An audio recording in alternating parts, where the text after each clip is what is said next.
রবিবাসরীয় প্রচার শুরু করলেন শ্রীরামপুর লোকসভা কেন্দ্রের সিপিএম প্রার্থী দীপশিতা ধর। আজ সকালে তিনি ডোমজুরের মাকড়দহ থেকে বাঁকড়া বাজার প্রায় 4 কিলোমিটার দলীয় কর্মীদের নিয়ে যাওয়ার পথ চলতি মানুষের সঙ্গে কথাও বলেন।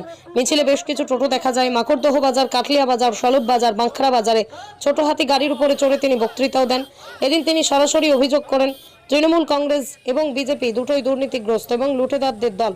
তাই সাধারণ মানুষের চাকরি, শিক্ষা ও মহিলাদের নিরাপত্তার দাবিতেই বামেরা লড়ছে। 10 বছর হয়ে গেল টেট প্রার্থীরা রাস্তায় বসে আছেন, এখনো চাকরি পেলেন না। যুব সমাজের উপর আক্রমণ বেশি হচ্ছে। তিনি আরও অভিযোগ করেন এই লোকসভা কেন্দ্রের 3 বারের তৃণমূল কংগ্রেসের সাংসদ কল্যাণ বন্দ্যোপাধ্যায়কে দেখা যায় না। তার মুখেই ভাষা সাধারণ মানুষকে লজ্জা দেয়। এদিন দাবি করেন রাস্তায় নেমে সাধারণ মানুষের সমর্থন পাচ্ছেন, সঠিকভাবে নির্বাচন হলে তিনি জিতবেন। এদিন দীপশিতার সঙ্গে কয়েকশো সিপিএম কর্মী রাস্তায় হাঁটেন। সরকারের নেতৃত্বে আমার মা বোনেরা রাত্রি 1টার সময় ডেকে নিয়ে যাওয়া হতো পার্টি অফিসে। দিনের পর দিন গণধর্ষণ, কারোর বুকের পাটা ছিল না, সাহস ছিল না পুলিশ স্টেশনে গিয়ে ওই গুন্ডাদের বিরুদ্ধে একটা কমপ্লেন পর্যন্ত লেখাতে পারে। জমি বিঘের পর বিঘে জমি দখল করে নিয়েছে ওই তৃণমূলের নেতারা, গুন্ডারা। খালির মা বোনেরা রাস্তায় নেমেছেন। আপনি সাধারণ মানুষ, আপনি তৃণমূল হন, বিজেপি হন, যে কোনো রাজনৈতিক দলের সমর্থক হতে পারেন। আপনি বুকে হাত দিয়ে বলুন, ওই সন্দেশখালীর মা বোনেদের মতো অবস্থা যদি আপনার বাড়িতে হয়, আপনার রাগ হবে না? আপনি চাইবেন না? আপনি কি চাইবেন এমন কোন সরকারকে ফিরিয়ে আনতে যে সরকার আপনার মা বোনকে সম্মান করে না? ওরা বলবে লক্ষ্মীর ভান্ডারের কথা, 500 টাকা থেকে 1000 টাকা করে দিলাম। আর সেই 500 থেকে 1000 টাকা এলো কোথা থেকে? কারণ পৈতৃক সম্পত্তি তো নয়, কেউ নিজের বাড়ি থেকে তো টাকা নিয়ে আসেননি। আমার আপনার বাড়ির ছেলেটার চাকরি হতে পারত। এসএসসি টেট পরীক্ষা দিয়ে সরকারি চাকরি করলে আপনার ছেলেটা আপনার কোলে, মায়ের কোলে 20, 25, 30 হাজার টাকা নিয়ে আসতে পারতো প্রতি মাসে। সেই টাকা ওরা দিচ্ছে না, ডিএফ বাড়াচ্ছে না। নির্বাচনে এসেছি, যে মানুষ চাইবেন তার ছেলেটার মেয়েটার চাকরি হোক, যে মানুষ চাইবেন তার ছেলে মেয়ে স্কুলে যাক, যে মানুষ চাইবেন তার বাড়ির মা বোনেরা সসম্মানে মাথা উঁচু করে বাঁচুক, তারা আমাদের সঙ্গে আসুন। ওরা অনেক কথা বলবে, তৃণমূল বনাম বিজেপির কথা বলবে, বাইনারির কথা বলবে। আমরা জানি তৃণমূল বিজেপির দুটোই চোর। তৃণমূল বিজেপি দুজনেই আমার ভবিষ্যৎ বিক্রি করতে চায়। আর ওই লুটে খাওয়াদের বিরুদ্ধে, খেটে খাওয়াদের কথাই লাল ঝান্ডার লোকেরা বলে, কাস্তে হাতুড়ি তারা চিহ্নের লোকেরা বলে। আগামী নির্বাচনে মানুষ আমাদের সঙ্গে থাকবেন।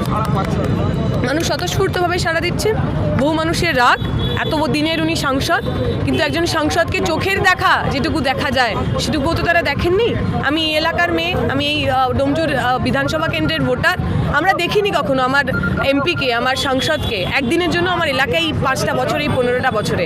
আমরা এমন সাংসদ চাই যে সাংসদ আমার হয়ে কথা বলবে। আমি এমন সাংসদ চাই যার মুখের ভাষা নিয়ে একজন সাধারণ ভোটার হিসেবে আমাকে লজ্জিত হতে হবে না। আমি এমন সাংসদ চাই যাকে নিয়ে আমরা গর্ব করতে পারবো। পুরোটাই আশাবাদী। যদি নির্বাচন সঠিকভাবে হয়, যদি মানুষ ভোট দিতে পারেন, তাহলে আমাদেরই জয় হবে।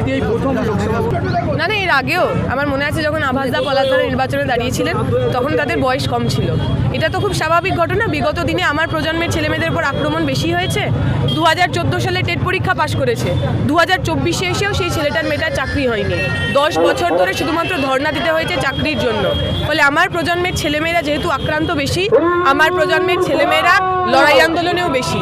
আমরা লড়াই আন্দোলনের মধ্যে দিয়ে নেতা তৈরি করি। কারুর ভাই বলে, কারুর ভাইপো বলে, কারুর স্ত্রী বলে, কারুর মেয়ে বলে আমাদের এখানে টিকিট পাওয়া যায় না। রাজ্যের মন্ত্রী শশী পাজা বলছে বামেরা। আল তামার রেস্টুরেন্ট এবার নিবড়াই সম্পূর্ণ শীততাপ নিয়ন্ত্রিত অত্যাধুনিক সুসজ্জিত রেস্টুরেন্ট। এখানে থাকছে আরাবিয়ান মান্ডিতে বসে লাঞ্চ এবং ডিনারের সুযোগ। বিভিন্ন ধরনের খাবারের পসরা নিয়ে হাজির আল তামার রেস্টুরেন্ট।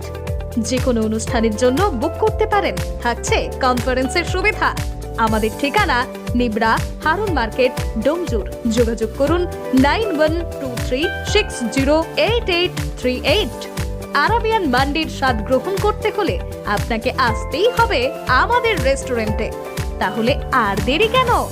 আজই আসুন আল তামার রেস্টুরেন্টে।